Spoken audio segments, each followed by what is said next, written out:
Here we're going to look at topic 75, example 3, identify the number of real number solutions.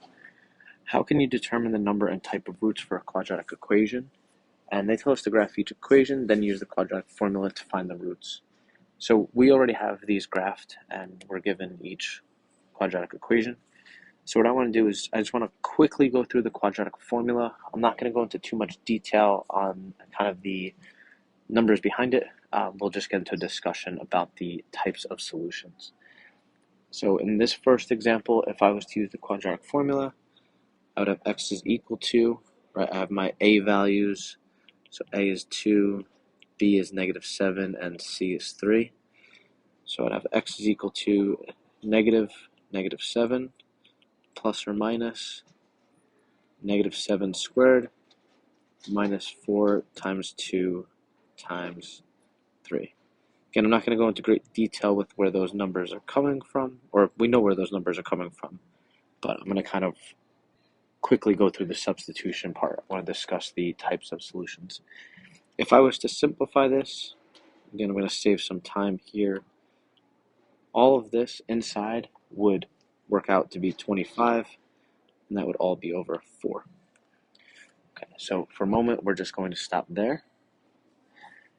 The second one, we have a is equal to 4, b is equal to 12, and c is equal to 9.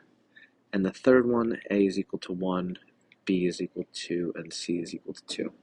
So again, I'm just going to plug these in real quick, just so we can kind of get to our discussion about the solutions.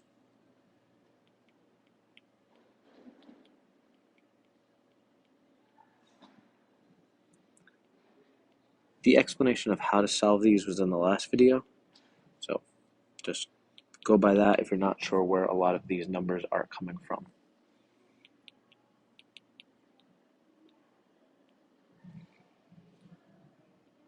And then finally, in the third one, x would be equal to -2 plus or minus 2 squared.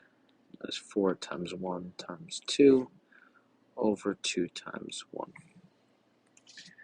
And that would all work out to be x is equal to -2 plus or minus -28 over 2.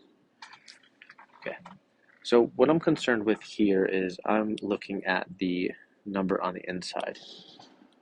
All right, and that's going to tell me how many solutions I have and the type of solutions I have.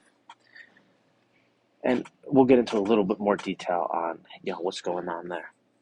So in part 1, or example 1, equation 1, however you want to look at it, if I was to simplify this, I would get x equals 7 plus or minus 5 over 4, and then that would have to be split, and I would get x is equal to 3, and then 7 minus 5 over 4, which would be 2 over 4, and x would be equal to 1/2. Okay, so those would be my two solutions, right? I have two real solutions. And what you might want to notice is that these two solutions are actually your x-intercepts, right? Now in the second equation, I have x equals -12 plus or minus 0 over 8, which is just x is equal to -12 over 8, which is x is equal to -1.5. And for this one, what you might want to notice is that that one solution is also our x-intercept. And then the final one, if I was to simplify this, we would have, so this would be -1, I'll show all the work, 4 and 7.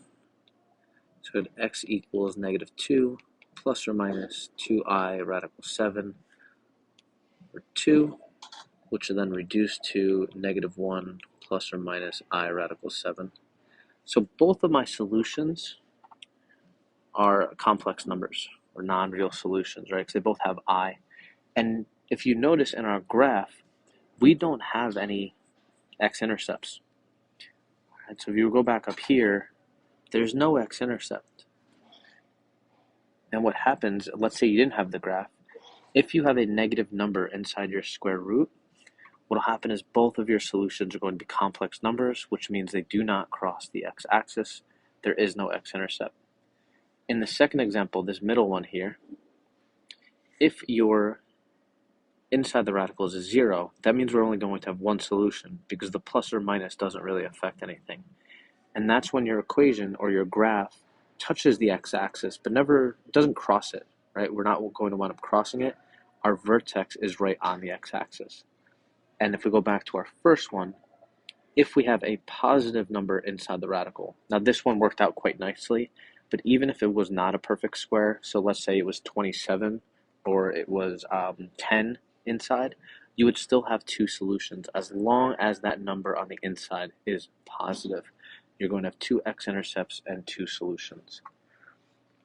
So what this is called is the piece of our quadratic formula where we have b squared minus 4ac. That's called the discriminant. And what that tells us is it tells us the number of solutions and the type of solutions based on whether it is a positive, a negative, or whether it's equal to 0. So if b squared minus 4ac is greater than 0, then there are two real solutions. If b squared minus 4ac is equal to 0, then there's one real solution.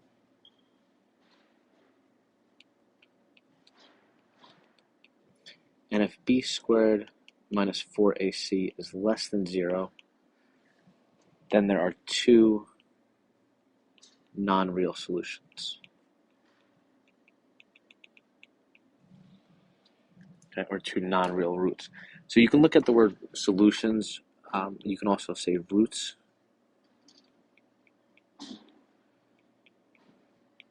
So you could say two non-real roots or two non-real solutions. The b squared minus 4c is greater than 0. That's the first one that we had. The equal to 0 is that middle one. And then when b squared minus 4ac was less than 0, that's that last one that we had. So the main idea here is that the inside piece, that b squared minus 4ac, although it won't give you the exact solutions, it will tell you the type of solutions you have. You need to use the entire quadratic formula to find the actual numbers, but just using the discriminant, that will tell you the number of solutions and the type of solutions that you're going to have.